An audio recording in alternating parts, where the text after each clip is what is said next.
Hello, c'est HR, votre chroniqueur. Alors aujourd'hui, petite particularité dans ma présentation, car je vais débuter avec un message destiné à Patrick. Patrick qui voulait savoir ce que je pensais de L'Amour ouf, eh bien ça y est, j'ai enfin fini par avoir l'occasion d'aller le voir. Oui, c'est bien après sa sortie, mais je tiens quand même à donner mon opinion sur ce film de Gilles Lellouche. Alors l'histoire de ce film se déroule dans les années 80, plus précisément dans le nord de la France. On y suit deux adolescents, Clotaire et Jackie, qui sont éperdument amoureux.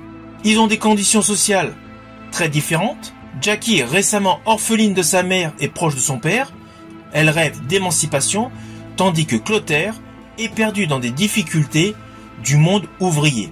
Implicitement, il glisse peu à peu vers la délinquance. Une dizaine d'années plus tard, à sa sortie de prison, Clotaire, pour un crime qu'il n'a pas commis, il est toujours amoureux de Jackie et il espère la revoir. Mais naturellement, la vie n'est pas simple. Jackie est désormais mariée, installée dans une nouvelle vie rangée et semble avoir définitivement tourné le dos à leur passé. Alors c'est réellement un très beau film d'histoire d'amour. Le genre d'histoire d'amour impossible qu'on aime regarder au cinéma. Il s'agit certes d'un film de Gilles Lellouche, un film franco-belge, mais le style, la composition, la qualité d'image, la photographie et surtout le déroulé de l'histoire donnent une impression à la Michael Cimino. On a réellement la sensation d'être devant un film américain. Une fois de plus, dans ce film, François Civil est brillant. Alors oui, Adèle Exarchopoulos est excellente, mais j'estime que François Civil, quelle que soit sa composition, elle est topissime. Je l'avais particulièrement aimé dans Le Chant du Loup, aux côtés d'Omar Sy, le dernier diptyque Les Trois Mousquetaires, et le film sociétal, tiré d'une histoire vraie, Pas de vague. Sa composition est excellente, et l'histoire d'amour entre son personnage de Clotaire et le personnage Jackie, interprété par Adèle Exarchopoulos, colle parfaitement. Quel que soit votre état d'esprit en allant voir ce film, vous êtes obligé de ne pas rester insensible à toutes les émotions que dégage ce film.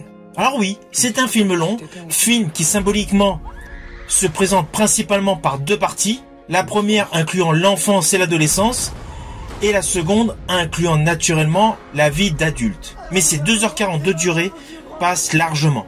Surtout que tous les plans séquences sont totalement maîtrisés. Il y a tous les styles d'ailleurs, en termes de réalisation, en termes de plans, en termes de focus, en termes d'image. Il y a d'excellents travelling, des fondus, des plans subjectifs, des contre-plongées, des zooms, bref, toute la structure que l'on peut découvrir dans la réalisation de tel ou tel film, déjà vu auparavant, se retrouve réunie dans ce film. Film qui regroupe plusieurs styles de réalisateurs. Car in fine, il y a le côté très nostalgique des petites comédies romantiques, mais il y a également la rudesse de la vie, les films sociétals dans le style de Menace to Society. C'est un film vibrant, c'est un film passionnant, c'est un film qui est véritablement à voir. Tant par son réalisme, tant par le jeu des acteurs et actrices, tant par son innovation visuelle. C'est un film que j'ai apprécié. Si vous n'avez pas eu l'occasion de le voir au cinéma, sachez qu'il est toujours en salle, sinon je pense que nous le retrouverons assez rapidement en VOD. Je vous dis à bientôt pour une prochaine vidéo.